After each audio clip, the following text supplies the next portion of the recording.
پہلی روایت جو عام طور سے ذکر کی جاتی ہے وہ کیا ہے؟ آدم علیہ السلام کی روایت. ٹائم کتنا ہے ابھی؟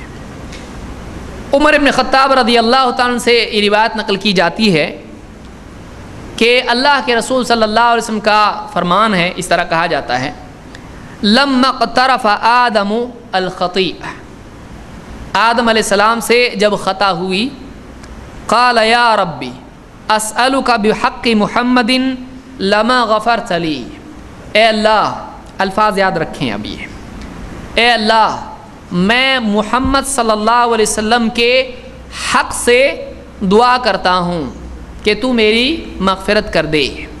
بعض روایت میں لما غفرت لی ہے، بعض میں الا غفرت لی ہے. اے اللہ میں محمد صلی اللہ علیہ وسلم کے حق سے دعا کر رہا ہوں، تو میری مغفرت کر دے. فقال اللہ نے کہا: یا آدم، اے آدم، وکیف عرفت محمدا ولم اخلقہ، اللہ نے پوچھا اے آدم تو نے محمد کو کیسے پہچانا صلی اللہ علیہ وسلم جبکہ میں نے ابھی تک اس کی تخلیق نہیں کی، پیدا نہیں کیا.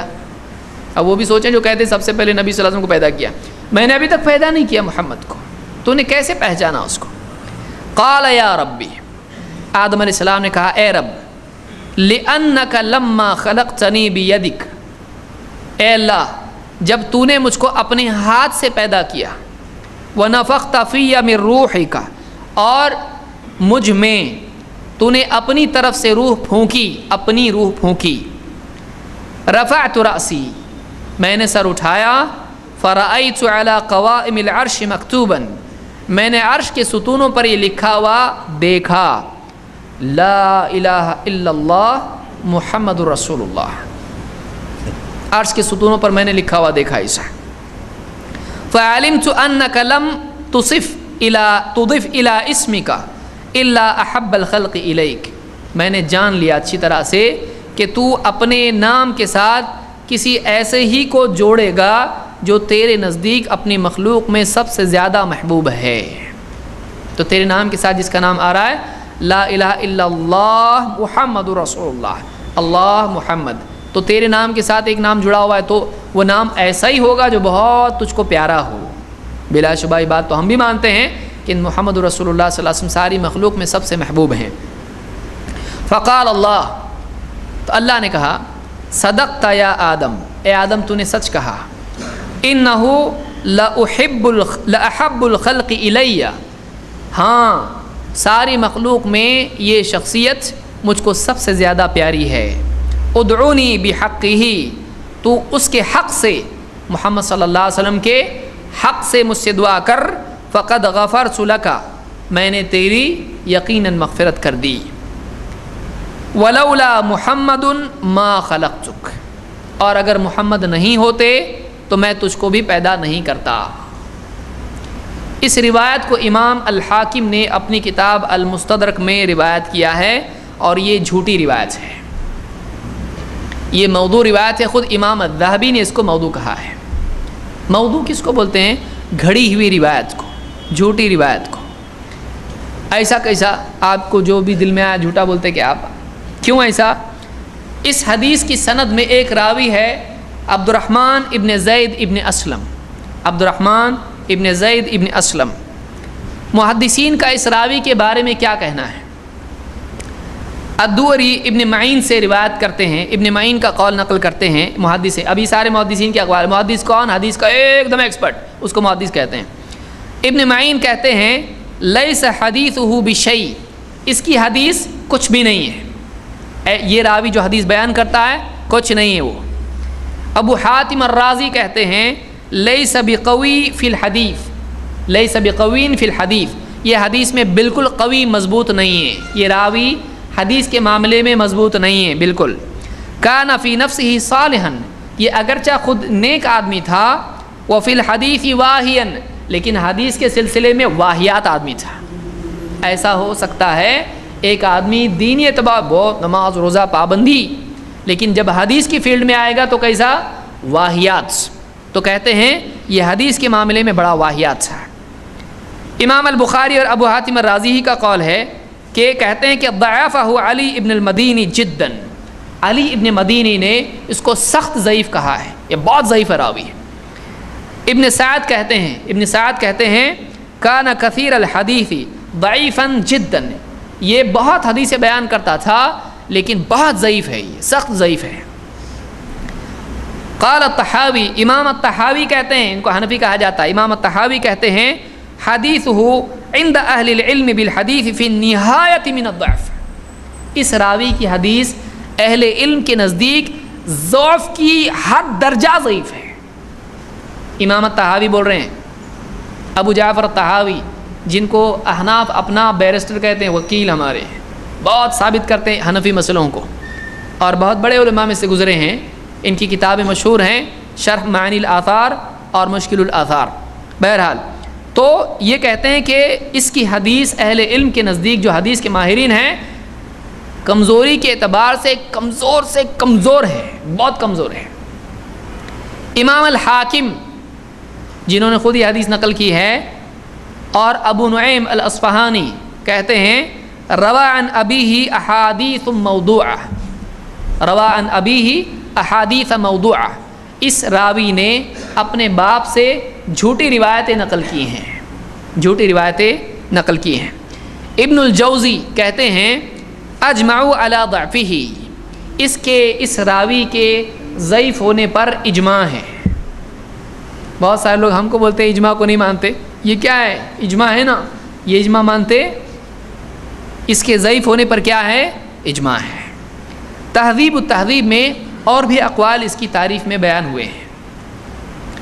اس راوی کے بارے میں امام شافعی کا قول سنیے۔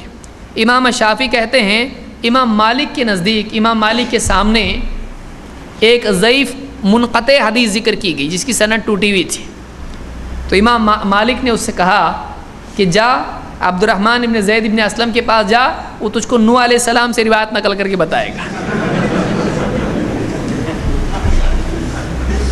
یعنی محمد صلی اللہ علیہ وسلم چھوڑ، آخری رسول نہیں، پہلے رسول، اس کے پاس تو ایسی بھی روایت ملے گی جو نوح علیہ السلام سے سنائے گا۔ سوچیے مطلب یہ راوی کس درجے کا حدیث میں ہے۔ دیکھیے کسی کا نیک ہونا ایک الگ چیز ہے، نیک حدیث کی فیلڈ میں فیک بھی ہو سکتا ہے کہ نہیں؟ تو ایک آدمی فی نفس ہی نیک ہوتا ہے، لیکن ایسی حدیث سے وہ گھڑ سکتا ہے، یا ایسی تمیز اس کو نہیں ہو سکتی حدیث میں کہ الٹا پلٹا کچھ بھی بیان کرنے لگے۔ ایسا ہوتا ہے، اور ایسے بہت ہیں۔ تو اس حدیث کے بارے میں اہل علم کا اس راوی کے بارے میں یہ کہنا ہے، اور امام الحاکم خود اس راوی کے بارے میں کہتے ہیں کہ روا عن ابیہ احادیث موضوعہ، اس نے اپنے باپ سے جھوٹی حدیثیں نقل کی ہیں، لا یخفى علی من تأملها فی من اہل الصنعۃ ان الحمل فیہا علیہ، کہ اس فیلڈ کے حدیث کے ماہرین پر یہ بات چھپی ہوئی نہیں ہے، جو غور کرے اس کے لیے بات چھپی ہوئی نہیں ہے کہ بوجھ اس پر ہی ہے ان جھوٹی حدیثوں کے نقل کرنے کا، باپ پر نہیں۔ تو یہ المدخل الی الصحیح میں امام الحاکم نے یہ بات ذکر کی ہے۔ تو یہ راوی ضعیف ہے، اس کی سند کی بات تو ایسی ہے، متن پہ اگر بات کریں گے تو اس کا پورا ہمارا درس ختم ہو جائے گا۔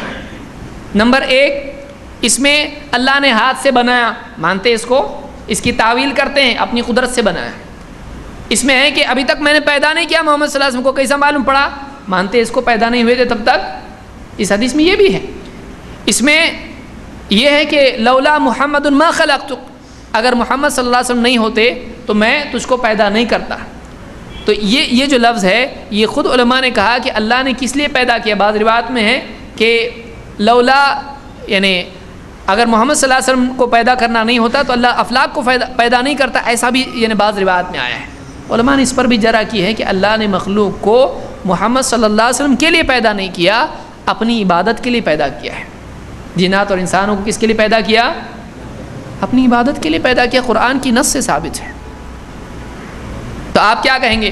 وہ لوگ جب ان کو کہا جاتا ہے کہ حدیث میں اللہ کے نبی صلی اللہ علیہ وسلم سے ثابت ہے، آپ نے کہا امام کے پیچھے پڑھو، تو قرآن کی آیت پیش کرتے ہیں، وَإِذَا قُرِئَ الْقُرْآنُ فَاسْتَمِعُوا لَهُ وَأَنصِتُوا لَعَلَّكُمْ تُرْحَمُونَ، کہتے قرآن کی آیت میں قرآن سے ٹکرا رہی ہے حدیث، اب نہیں ٹکرا رہا، اب یہ حدیث نہیں ٹکرا رہی ہے، ہمارے نزدیک تو یہ قاعدہ نہیں ہے، لیکن اس حدیث میں یہ ٹکڑا بھی قابل غور ہے کہ اگر محمد صلی اللہ علیہ وسلم نہیں ہوتے تو تجھ کو بھی پیدا نہیں کرتا۔ یہ کسی بھی دوسری صحیح روایت سے بات نہیں آتی ہے، اور ایسی روایت سے آ رہی ہے جو کہ خود فی نفسی کیا ہے، ضعیف ہے۔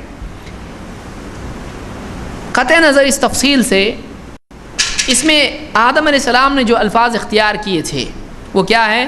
اے اللہ میں اسألوک بحق محمد، اے اللہ میں محمد صلی اللہ علیہ وسلم کے حق سے تجھ سے دعا کر رہا ہوں۔ ایسے الفاظ بولنا کیسا ہے؟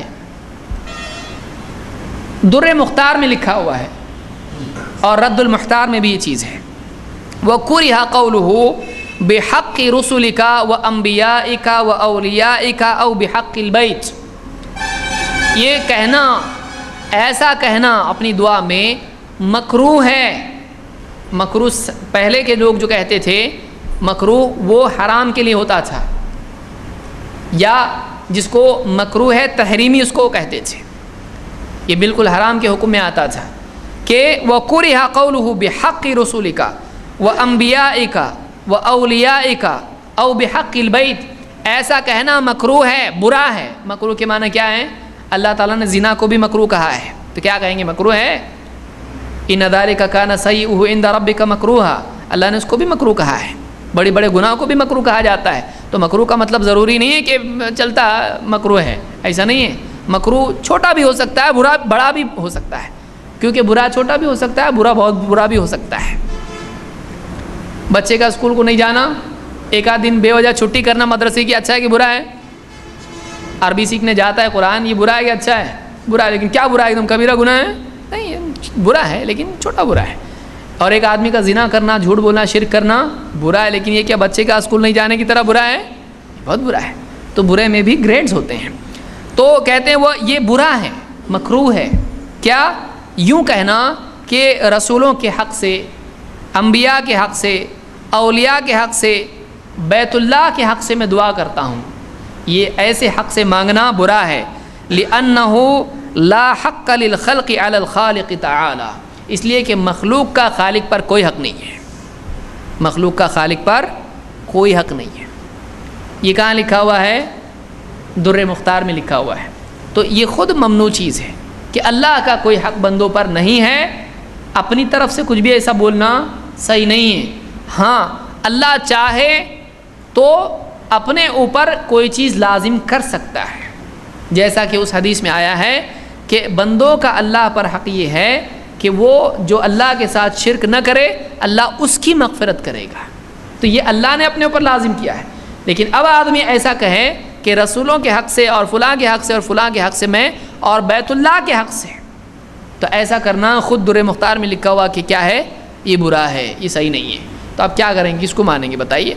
تو ایسی روایت سے دلیل لینا جس کی سند کا یہ حال ہے، آپ سوچئے کہ ایسی روایت سے عقیدے کے سلسلے میں، عبادات کے سلسلے میں دلیل لینا، اتنے بڑے مسئلے میں دلیل لینا صحیح نہیں ہے۔ تو اس سے معلوم ہوا کہ کسی کے حق سے دعا مانگنا صحیح نہیں ہے۔ اس میں ایسا نہیں ہے کہ میں محمد صلی اللہ علیہ وسلم کے وسیلے سے دعا مانگتا ہوں، ایسا ہے؟ تو اس کے لیے دلیل اس میں کہاں سے بن رہی ہے؟ فلاں کے وسیلے سے دعا کرنا اس میں ہے ہی نہیں، اس میں تو حق سے دعا کرنا ہے، فلاں کا جو حق ہے اس سے دعا کرنا ہے، تو اس کی دلیل یہاں ملتی نہیں، اور وہ ممنوع ہے، اور وہ حدیث بھی کیا ہے؟ صحیح نہیں ہے۔